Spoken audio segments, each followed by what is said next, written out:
అన్న ఎట్లుందన్న హరహర వీరమల్లు? హరహర వీరమల్లు నిజంగా super duper hit అన్న. ఇది ఆయన ఒక కొత్త లుక్ అని చెప్పగలుగుతాను. ఎందుకంటే నెక్స్ట్ జనరేషన్ కి ఇది అప్కమింగ్ మూవీ. ఆయన స్టార్డమ్ స్టార్ట్ అయింది, ఎవ్వడు ఆపలేడే ఆయన్ని. ఇప్పుడు ఈ సినిమాలు బ్యాలెన్స్ చేస్తూ రాజకీయ పరంగా ఎలా ముందుకు వెళ్తాడు అనుకుంటున్నా? అన్న జోడు గుర్రాల మీద స్వారీ చేసే సత్తా పవన్ కళ్యాణ్ కి మాత్రమే ఉంది. నిజంగా అంత అదృష్టం మనకే ఉంది. మన ఇంట్లో మనకి హెల్ప్ చేసేవాడు ఎవడైనా ఉన్నాడంటే మన నాన్న తర్వాత పవన్ కళ్యాణ్. అవునా అన్న? అంతే పక్కా. పవన్ కళ్యాణ్ వచ్చినాక ఏమేమి మంచి జరిగినాయి ఒక 5-6 పనులు చెప్పొచ్చు అన్న. మంచి జరిగినాయి అనేది 100 చెప్పొచ్చు. నిజంగా చెప్పండి అన్న. అది మెయిన్ అయితే డ్రగ్స్ అన్న. నెక్స్ట్ ప్రతి చాలా మంది వికలాంగులకు గాని వీళ్ళకి గాని ఒక చిన్నది ఏంటంటే వైన్స్ కి దారి ఉంది కానీ స్కూల్ కి దారి లేని ప్రయత్నంలో ఒక మంచి తార్ రోడ్డు వేయించి ఆయన ఏంటో చూపించాడు. ఒక మహానాడు మీటింగ్ లో కూడా అందరికి లేని సత్తా ఎవరికైనా ఉందంటే పవన్ కళ్యాణ్ గారికే ఉంది. అది ప్రజల నుంచి వచ్చిందే గాని ఎవరి నుంచి వచ్చింది కాదు. ఒక దేశ ప్రధానమంత్రి డైరెక్ట్ పవన్ జీ కూర్చో అని చేరిచ్చిన సత్తా ఎవరికైనా ఉందంటే అది పవన్ కళ్యాణ్కే. అది పవన్ కళ్యాణ్ కి ప్రజలు చేసిన మంచి అని చెప్పగలుగుతాను. అలా పవన్ కళ్యాణ్ ని చాలా మంది ట్రోల్ చేస్తున్నారు. ఎట్లా అంటే ఒకసారి ఏమో ఒక్కొక్కసారి ఒక విధంగా అంటే నేను దళితుని అంటాడు, ఒకసారి నేను హిందువుని అంటాడు, నా ముస్లిం అంటాడు అని ట్రోల్స్ అయితే వస్తున్నాయి. దాని గురించి మీ ఉద్దేశం? నేను అంటున్నాను ఆయన దళితుల్లో దళితుడు, ముస్లింలో ముస్లిం అని చెప్పగలుగుతాను. 100% ప్రతి మనిషిలో ఒక మనిషి అని చెప్తాను. పవన్ కళ్యాణ్ అనేవాడు దేవుడు అంతే. ఓట్ల కోసమే అప్పుడు ఇవన్నీ మాట్లాడాలని చాలా మంది ట్రోల్ చేస్తున్నారు అని. ఎప్పుడైతే ఓట్ల కోసం చేసేవాడైనా 100% ఓట్ల కోసమే రాజకీయం చేయాలి.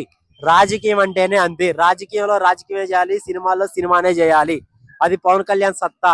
అంతేగాని దీని ఫేక్ గాని ఎవరు ప్రయత్నించకండి. ఎందుకంటే ఆయన గ్రౌండ్ లోకి దిగి చేస్తున్న హెల్పింగ్ అందరం చూస్తున్నాం. డైరెక్ట్ గా ఒక ముఖ్యమంత్రి చేయలేని పనులు కూడా ఒక ఉప ముఖ్యమంత్రి డైరెక్ట్ గా తీసుకుంటుండు. సీప్ ద షిప్ గాని కొన్ని విషయాలు గాని ఆయన ఓన్ డిసిషన్ అంటే ఓన్ డిసిజన్ అంత సత్తున్నాడు. మళ్ళీ సింగిల్ గా పోటీ చేయొచ్చు కదా, ఎందుకు? నెక్స్ట్ చెప్తున్నాను కదా, నెక్స్ట్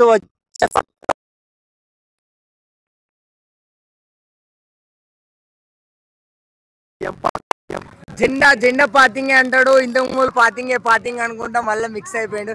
ఈసారి మిక్స్ అయితే సింగిల్ గా పోటీ చేస్తాడు. 100% సింగిల్ గా పోటీ చేస్తున్నా. ఈసారి సింహం సింగిల్ గా రాబోతుంది. 100% పవన్ కళ్యాణ్ సీఎం కాబోతుండు. ఇంకెవరికైనా సీట్లు కావాలంటే టీడీపీకి పంచబోతుండు.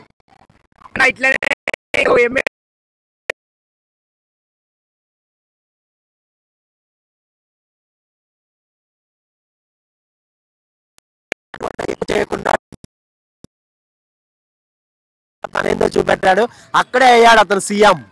ఓన్లీ మన ఏమంటారు చంద్రబాబు నాయుడు ద్వారానే 23 సీట్లు కొట్టినాడు. లేదంటే ఒక్కటి కూడా సీట్లు నాకు తెలిసి చంద్రబాబు కనుక లేకుండా ఉంటే 50 సీట్లలో ప్రయత్నించి 50 సీట్లకి 50 సీట్లు కొట్టేవాడే. కడపలో కూడా జనసేన వచ్చేదని నేను ఫీల్ అవుతున్నాను. నిజమా? 100% సీఎం పవన్ కళ్యాణ్ తగ్గేదలే.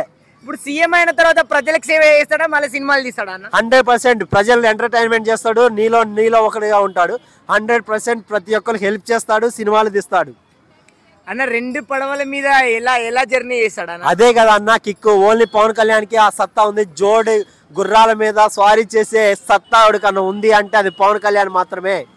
జోడి గుర్రాల మీద చేస్తాడంట మొత్తం 100%. ఇంకా 3 గుర్రాల మీద చేయగల సత్తా ఎవరికన్నా ఉందంటే అది పవన్ కళ్యాణ్కి.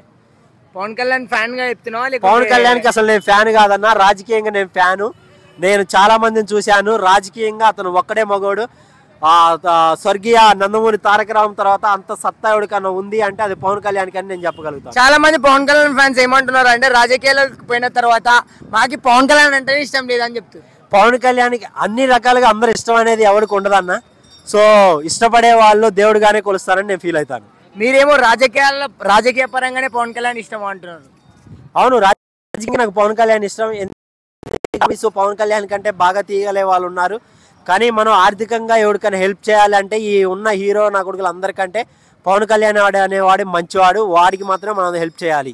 మంచివాడు కానీ ఆ మంచితనం రాకుండా టీడీపీ పొత్తుల ఇరుక్కుపోయి గబ్బులు వేస్తున్నాడు అంటారు చాలా. లేదన్నా, ఈసారి టీడీపీ మీద ఆయన